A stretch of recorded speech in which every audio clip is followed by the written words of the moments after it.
네, 오늘 말씀의 제목은 한번 따라합니다. 기도는 중요합니다. 다시요, 기도는 중요합니다.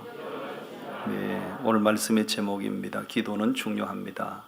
제가 사진 한 장을 보여드릴 테니까 저 그림이 저게 뭔지 한번 보시죠. 공원에 있는 여성 화장실 앞에 벽에 뭐가 하나 이렇게 둥그런 게 붙어 있어요. 저게 혹시 뭔지 아시겠나요? 잘 모르시겠죠? 저게 제세동기라고 하는 건 제세동기.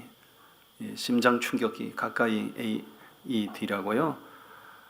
요즘은 공공장소에는 어디든지 저 제세동기가 다 설치가 돼 있어요. 기차역이나 비행기, 저 공항이나 무슨 고속버스 터미널이나 대중들이 모이는 공공장소에는 저 제세동기가 다 설치가 되어 있습니다. 왜냐하면 사람이 갑자기 심장이 멈추고 호흡이 멈추고 쓰러지는 사람들이 너무 많거든요. 그러면 저 기기를 빨리 떼서 열어서 가슴에 부착을 해서 작동을 시키면 충격을 줘서 이제 심장을 다시 뛰게 만드는 거예요. 저 제세동기거든요. 저 제세동기가 없는 가운데서 어떤 그런 응급 환자가 발생을 하면 어떻게 합니까? 심폐소생술을 하는 거예요. 심폐소생술. 사람을 바닥에 뉘어놓고 안정을 시킨 다음에 가슴을 압박을 해서 심장을 뛰게 만들고 호흡을 다시 되돌리는 거죠. 이 골든타임이라고 하는 거는 짧은 시간입니다. 골든타임이 무슨 몇 시간 되는 게 아니거든요. 거기 5분, 10분, 7분 여기 골든타임인데 그 골든타임에 다시 심장을 뛰게 만들지 못하면 그 사람은 반드시 사망에 이르게 되는 거예요. 여러분, 요즘 일반인들도 여러분 유튜브 영상 같은 걸 많이 보셨을 텐데 멀쩡하게 길을 걸어가다가 사람이 그냥 넘어가는 거예요. 심장이 멈추고 호흡이 멈추는 거예요. 식당에 앉아서 가족끼리 겸상을 해서 밥을 먹다가도 그냥 사람이 뒤로 넘어가는 거예요. 심장이 멈추는 겁니다. 그러면 얼른 그 주변에 있는 사람이 그 사람을 뉘고 심폐소생술을 해서 심장을 뛰게 만드는 거예요. 그 골든타임을 놓쳐버리면 다 죽는 거지요.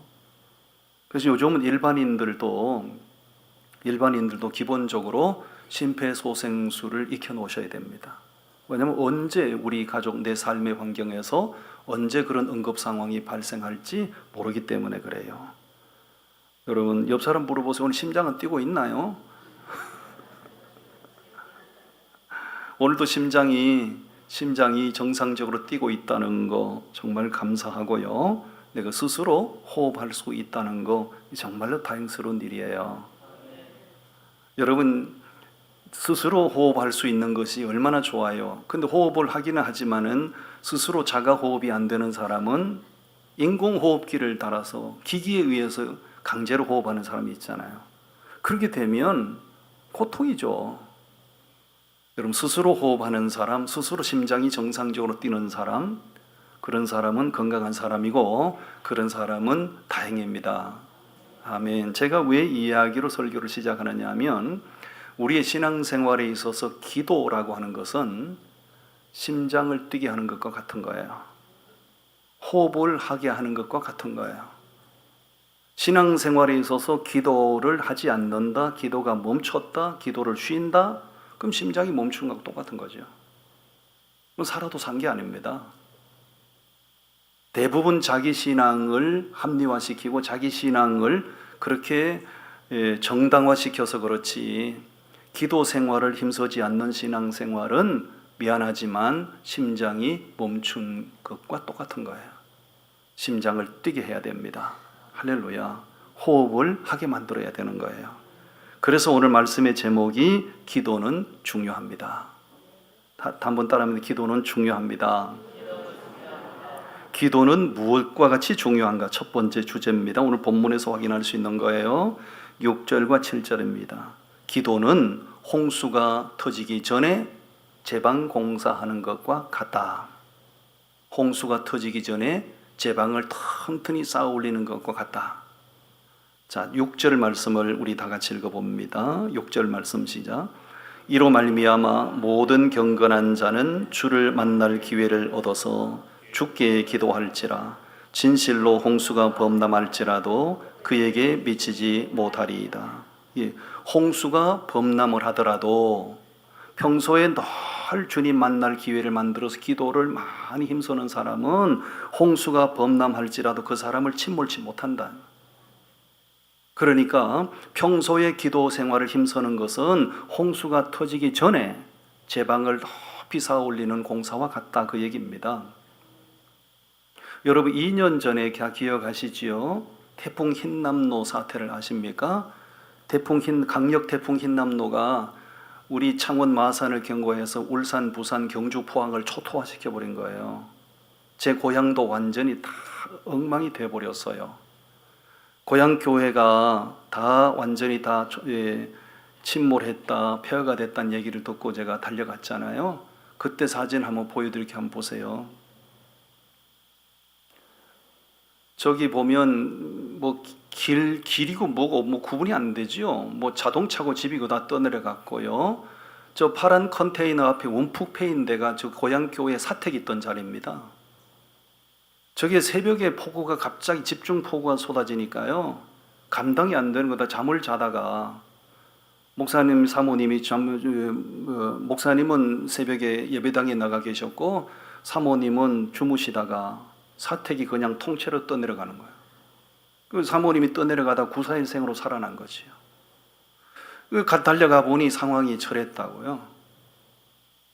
제가 이번 추석에 고향 교회를 다녀와서요, 가서 보니 말끔하게 단장이 돼 있더군요.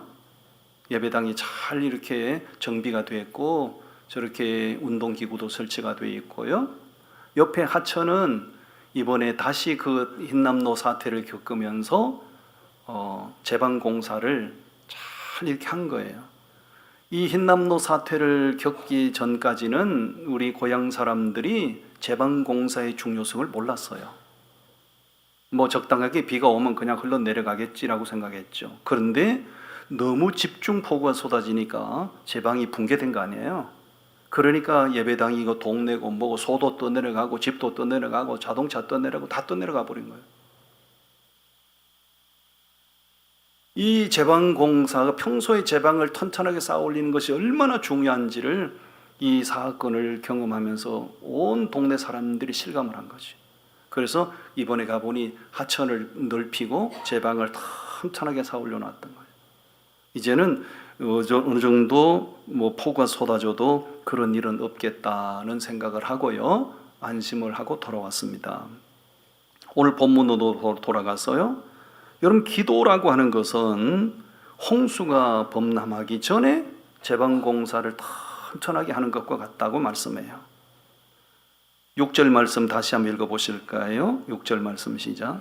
이로 말미암아 모든 경건한 자는 주를 만날 기회를 얻어서 주께 기도할지라. 경건한 사람의 특징, 경건한 사람의 모양이 어떤가요? 주님 만날 기회를 얻어서 주님 앞에 기도하기를 힘쓰는 사람, 그런 사람이 경건한 사람이고, 평소의 기도 생활을 통해서 경건을 쌓아가는 사람은, 기도의 제방을 높이 쌓는 사람은 홍수가 범람할지라도 그 사람을 침몰치 못한다는 거예요. 7절은 더 중요한 말씀이거든요. 우리 7절 읽어봅니다. 시작. 주는 나의 은신처이오니 환난에서 나를 보호하시고 구원의 노래로 나를 두르시리이다. 이게 무슨 얘기입니까? 평소에 기도의 제방을 튼튼하게 쌓아 올리는 사람은 홍수가 범람할지라도 주의 손이 그 사람을 환난 가운데서 건져내신다는 거예요. 아멘. 여러분, 기도는 환난을 당했을 때 힘쓰는 게 아니에요. 환난 당하기 전에 기도를 힘쓰는 거예요. 내가 어려우면 기도하지, 답답한 일 생기면 기도하지, 안 그렇습니다. 어려운 일 닥쳐오잖아요. 멘탈이 무너져가지고요, 기도가 안 돼요. 기도가 안 된다고요. 기도는 정신이 온전할 때 기도하는 거예요. 일이 없을 때 기도하는 거예요. 평소에 기도의 제방을 쌓아 올리는 거예요. 환난이 닥쳐오기 전에 기도를 힘쓰는 사람이 지혜로운 사람이고 경건한 사람이라는 겁니다. 할렐루야. 내가 비록 어려운 일을 당할 때 내가 비록 어려운 일을 당했지만 환난 가운데 처했지만 누군가가 힘 있는 사람이 나를 환난 가운데서 건져만 준다면 얼마나 복된 일이에요. 어떤 사람이 그런 혜택자인 거예요. 평소에 주님 만날 기회를 만들어서 기도를 힘쓰는 사람은 환난이 닥쳐와도 하나님이 그 사람을 건져내신다는 거죠. 왜? 하나님과 친밀한 관계가 유지되는 사람이거든. 여러분 아쉬울 때 전혀 친밀 관계, 친분 관계를 유지하지도 못했으면서 내 발등에 불 떨어졌다고 답답하다고 아무나 찾아가 돈 좀 빌려주고 그럼 빌려줘야 안 줘요? 여러분 빌려줄 모양이네. 나는 안 빌려줘. 아니 당신 언제 봤다고? 당신 평소에 뭐 나하고 막수도 제대로 한 번 안 하던 사람인데 당신 급하다고 뭐 돈 빌리러 왔어요? 그런 생각 안 하겠어요. 근데 평소에 만나서 교제하고 식사도 하고 큐피 타임도 가지고 평소에 소통 관계가 원활한 사이였다면 답답한 일을 당했을 때 여보게 내가 이렇게 어렵네, 급한 일 만났네, 돈 있으면 좀 빌려주게. 아 그런가 이 사람아, 이거 나도 여유 없지만 이거 가지고 와서 좀 급한 불을 끄게. 이러지 않겠어요? 나는 왜 이렇게 바른 말만 하는 몰라. 제가 하는 말이 다 맞는 말이에요. 평소에 주님 만날 기회를 만들고 또 꾸준히 기도하기 힘쓰는 사람은 하나님과 친밀 관계를 유지하는 사람이에요. 이런 사람은 어려운 일이 닥쳐왔을 때 주님 나 어려워요 하면 알았다 오바 하나님께서 건지신다는 거지요. 아멘. 사람이 뭐 똑똑하다 지혜롭다 대단하다 하지만은요 성경적으로 보면 사람만큼 어리석은 존재는 없어요. 미련한 존재는 없어요. 왜? 평소에 기도하지 않다가 어려운 일이 닥쳐왔을 때 울고 불고 난리치는 사람 나는 많이 봤거든요. 평소에 기도 좀 하세요. 평소에 좀 예배 열심히 하세요. 평소에 깨서 기도하세요. 해도 뭐 전혀 반응 없던 사람이 어려운 일이 닥쳐왔을 때 난리치는 사람들 많이 봤어요. 그래서 인간이 미련하다는 거예요. 기도 생활은 마치 건강 관리를 하는 것과 저는 같다라고 생각을 해요. 제가 어릴 때 이제 고향을 떠나서 천리타양 서울로 갔거든요. 갈 때 우리 아버지께서 다 장성하지도 않은 아들을 객지로 내보내면서 눈물을 쏟으시면서 하시는 말씀이 몇 가지 당부의 말씀 하시더라고요. 사람 조심해라 이 말씀도 하셨고, 그리고 건강은 건강할 때 지켜래. 이놈의 쏘나 건강은 건강할 때 지켜래. 제가 고향 떠날 때는 건강했거든요. 그래서 아버지께서 하시는 말씀이 전혀 공감이 안 됐어요. 건강은 건강할 때 지켜야 된대. 전혀 공감이 안 됐어요. 그러다가 한창 비끌은 나 19살에 제가 폐결핵이 덜커덕 걸렸네요. 폐결핵이 걸려서 가진 노력을 끝에 낫는가 싶었는데 이게 뭐 1년이 채 가기 전에 재발이 됐네요. 무슨 병이든지 재발이 되면 치료가 어려워요. 그 당시는 신약도 나오기 전이었어요. 폐결핵이 재발되니까 기침을 하면 피가 꿀렁꿀렁 나오는 거예요. 그렇게 되면 이 폐결핵이라고 하는 건 전부 전염이 되는 거예요. 보통 힘든 게 아닙니다. 관리하는데. 한창 피 끓는 나이에 피를 토하고 이렇게 되니 이거 도대체 내가 살 수 있는 가능성이 없구나. 그래서 제가 나름대로 다 수소문에 살아보니 마산에 가면 국립결핵원이 있다는 걸 그때 알게 됐어요. 여러분 마산의 국립결핵원에 들어오는 사람들은 중증 환자들만 들어오는 거예요. 여기 들어와서 죽어나간 사람 많죠. 그래서 제가 마산 국립결핵원을 그때 제가 입소하려고 준비를 했던 거예요. 여러분 제가 그렇게 젊은 나이에 병이 들어서 이렇게 헤매게 되니 내가 고향 떠날 때 아버지께서 하시던 말씀이 가슴으로 체득이 되는 거예요. 야 이놈의 쏘나 건강은 건강할 때 지켜래. 나는 평생 내게는 병이 오지 않을 줄 알았거든요. 나는 건강했기 때문에 평생 내가 병석에 누울 줄은 몰랐거든요. 병이 들어 덜커덕 사경을 헤매다 보니 아버지께서 하신 말씀이 가슴으로 새겨지는 거예요. 여러분, 기도 생활을 힘쓰는 것은 평소에 건강 관리하는 것과 같은 거예요. 병이 든 후에 심각성을 깨닫고 건강을 회복하려 치면 몇 배나 더 힘이 들어요. 일단 병이 오기 전에 관리해서 병을 이겨야 되지, 관리하지 않다가 건강을 자신하다가 병이 덜커덕 들면 그 병을 떨쳐내는데 몇십 배의 힘이 드는 거예요. 나만 힘듭니까? 병 들면 나만 힘듭니까? 그렇지 않아요. 가족 다 힘들어요. 가족 다 힘들어요. 건강은 누구도 자신할 수 없고 건강은 건강할 때 지켜야 되는 겁니다. 아멘. 여러분, 기도 생활은 마치 그와 같은 거예요. 그와 같은 거예요. 어려움이 닥쳐오기 전에 기도의 제방을 튼튼하게 쌓아 올리고 건강할 때 건강 관리 잘해서 병이 내 몸을 섭격하지 못하도록 하고, 평소의 기도 생활을 힘쓰는 것은 그와 같은 거예요. 저는 기도 생활은 틈틈이 어렵더라도 여유가 없더라도 평소에 틈틈이 한 푼, 두 푼 은행에 저축하는 것과 같다라고 생각을 해요. 한 푼, 두 푼 돈 생기는 대로 다 써버리면 급한 일 생길 때 어떡합니까? 어렵더라도 한 푼, 두 푼 절약해서 저축을 해놓으면 내가 급한 일 생겼을 때 저축해 놓은 거 가지고 찾아서 응급 처방을 할 수가 있잖아요. 평소에 기도 힘쓰는 것은 그와 같은 거예요. 힘이 들더라도 기도 생활 하시고, 바빠도 기도 생활 하시고, 아멘까지 제가 해드리겠어. 아멘. 여러분이 바쁘면 얼마나 바쁘다고 그렇게 기도 생활을 못합니까? 솔직히 우리 성도님들 가운데 바쁘면 얼마나 바빠서 기도 생활까지 못할 정도로 바쁩니까? 그렇지 않잖아요. 믿음이 없어서 그렇지요. 우리 기도는 얼마나 중요한가? 홍수가 일어나기 전에 제방을 쌓아 올리는 것처럼 중요합니다. 기도를 힘쓰시기를 바랍니다. 두 번째, 기도는 얼마나 중요한가? 기도는 닫힌 하늘 문을 여는 열쇠와 같이 중요하다. 우리 누가복음 3장에서 말씀을 보겠습니다.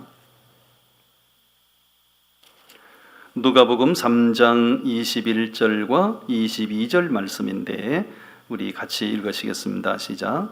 백성이 다 세례를 받을새 예수도 세례를 받으시고 기도하실 때에 하늘이 열리며 성령이 비둘기 같은 형체로 그의 위에 강림하시더니 하늘로부터 소리가 나기를 너는 내 사랑하는 아들이라 내가 너를 기뻐하노라 하시니라. 아멘.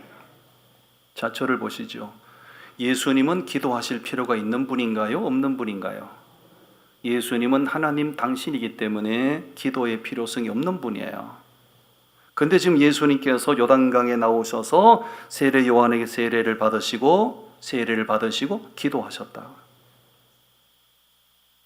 기도하실 필요가 전혀 없는 그분이 세례를 받으시고 기도하셨다. 이거는 보여주는 거예요.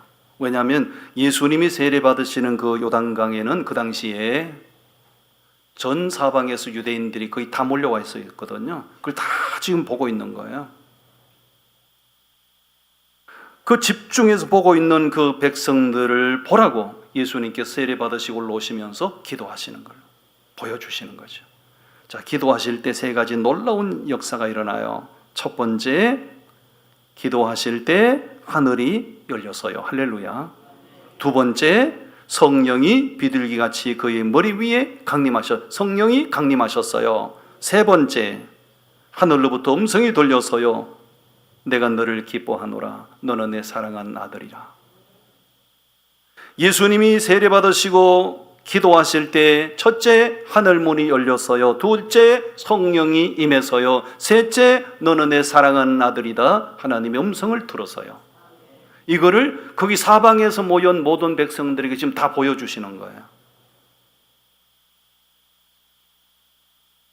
우리가 예수님의 이 장면을 보면서 오늘 우리에게 주시는 깨달음과 놀라운 은혜가 있습니다. 그거는 오늘 우리도 기도하면 하늘 문이 열립니다. 그건 틀림없는 사실이에요. 기도하면 하늘 문이 열리고요. 기도하면 성령의 기름 부심이 있고 성령의 충만함, 성령의 능력이 임하시는 줄로 믿습니다. 기도 안 하는 사람이 성령 받았다는 기록은 없어요. 편안하게 잠자다가 성령이 임했다는 말씀은 2000년 교회 역사에 없어요. 다 기도하다가 성령이 임했다는 말씀이에요.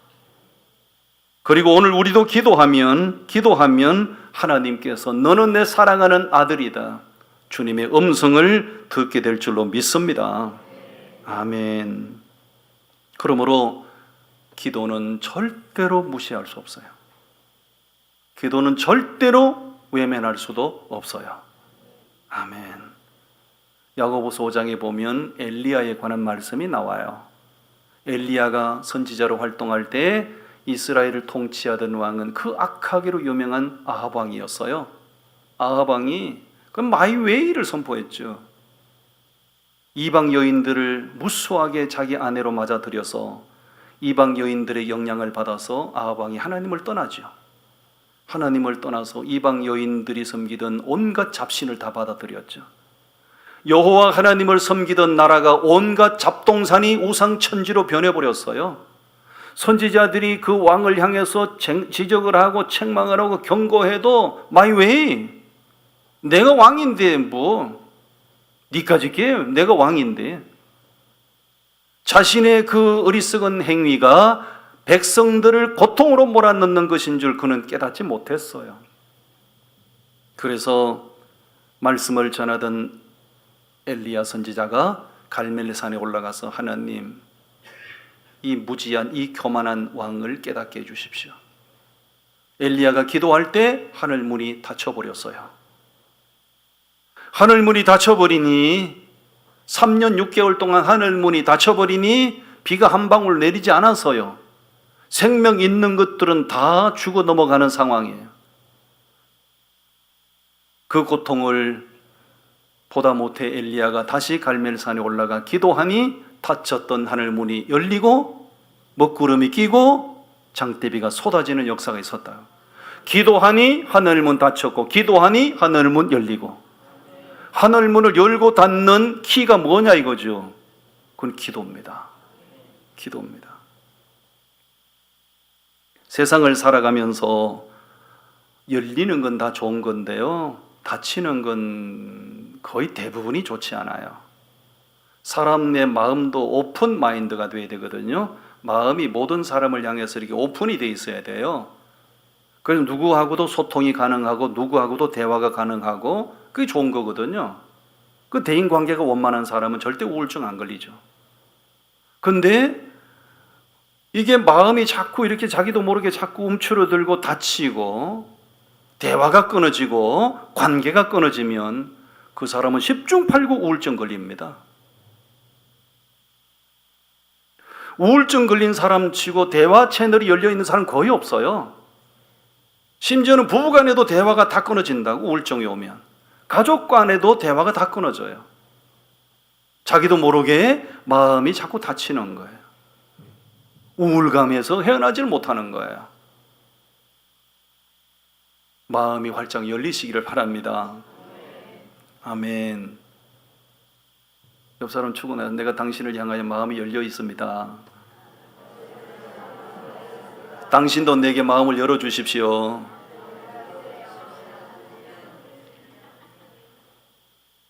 환경의 문이 닫히는 거 얼마나 불행합니까? 환경의 문이 닫혀버리면 무슨 일을 해도 노력한 만큼 결과를 얻지 못해요. 환경의 문이 열려야 됩니다. 하늘 문이 열려야 됩니다. 하나님께서 내 삶의 환경 가운데 환경의 문 닫아버리고 하늘 문 다 닫아버리면 무슨 일을 한들 그 결과를 기대할 수 있겠어요? 여러분, 모든 문이 닫히는 게 다 불행하지만 특별히 하늘 문이 닫히는 일은 없어야 될 줄 믿습니다. 왜? 하늘 문 닫히면 되는 일이 없으니까요. 하늘문을 활짝 여는 비결이 뭐냐? 굳게 닫힌 하늘문을 여는 키가 뭐냐? 그거는 믿음의 기도예요. 다른 방법 없어요. 혹시 닫힌 하늘문을 여는 다른 색다른 키가 있으면 나한테 좀 갖다 줘요. 없어요. 닫힌 하늘문을 여는 유일한 키는 기도입니다. 기도. 여러분 마음이 우울할 때 찬양하시고 예배하시고 자꾸 기도하는 방송 들으시고 여러분 환경 속에 노력했는데 이게 왜 안 되지? 어느 때보다 내가 애를 많이 썼는데 왜 이게 되는 일이 없지? 그럼 환경이 문이 닫힌 거예요. 그럴 때는 절망하지 말고 하나님 앞에 기도하는 자리로 나오시면 됩니다. 아멘. 기도가 중요합니다. 뭐처럼 중요합니까? 하늘 문을 여는 열쇠와 같이 중요합니다. 아멘. 마지막 세 번째는 더 중요합니다. 기도는 영적 전쟁의 첨단 무기와 같은 것이에요. 첨단 무기와 같은 게 기도예요. 우리 에베소서 6장으로 가서 말씀을 보겠습니다.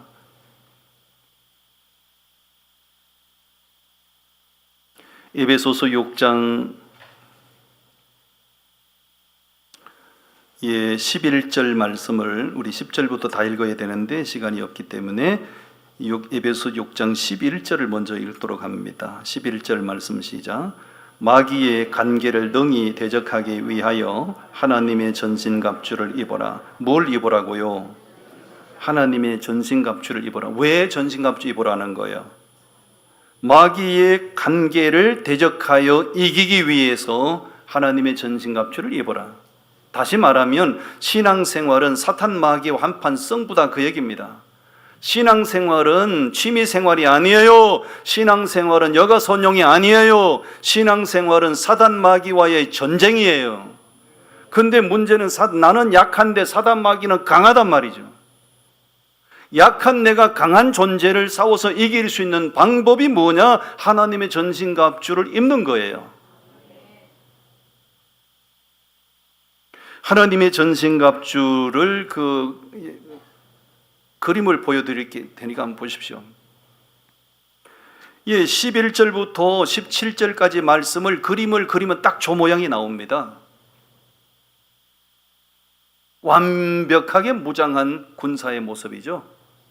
하나님의 전신갑주로 무장해야 영적 전쟁을 이기고 사탄 마귀와의 한판 승부에서 이긴다. 할렐루야.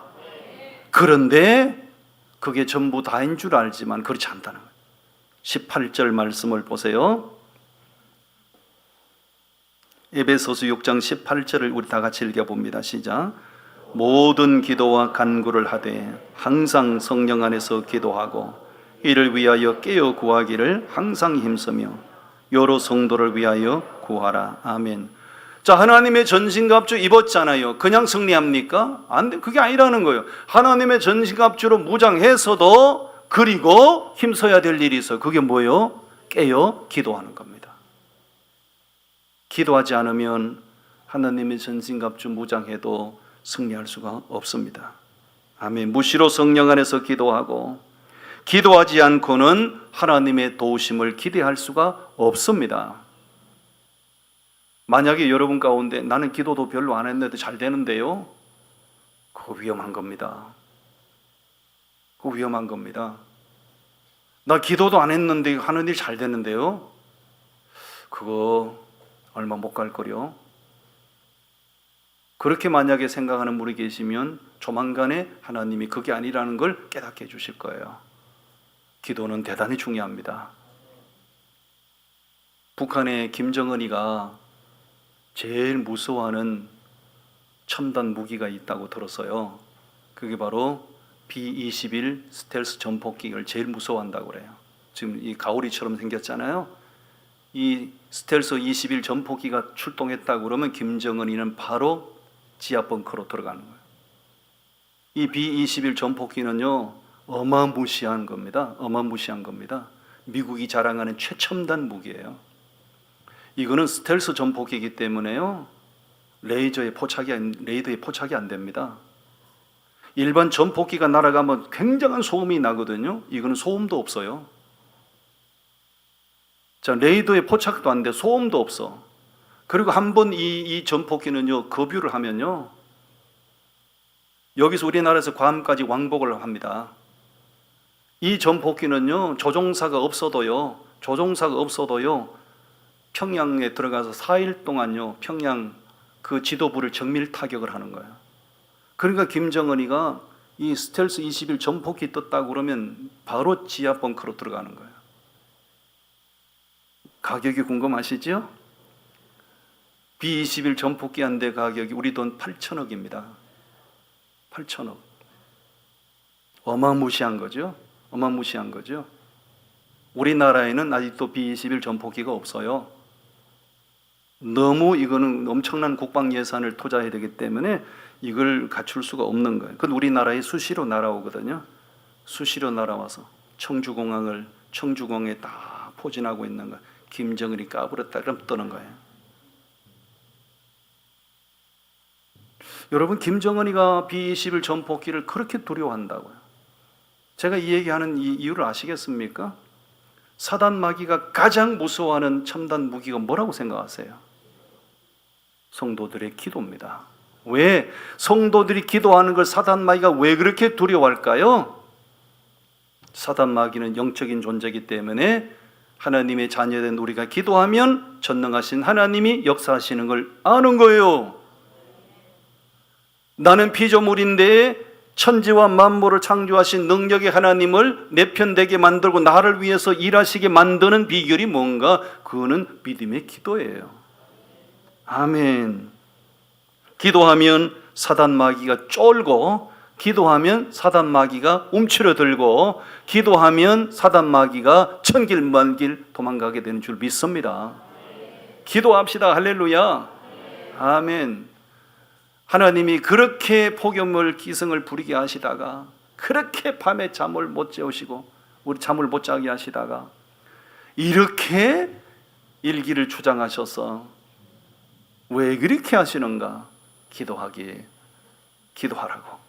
새벽에도 나와서 기도하시고 밤에도 나와서 기도하시고, 기도하자 그러면 얼씨구나 좋다 다 나오셔서 우리 기도해야 하나님께서 밀가루 오듯이 우리 교회 가운데 역사하지 못하게 될 줄로 믿습니다.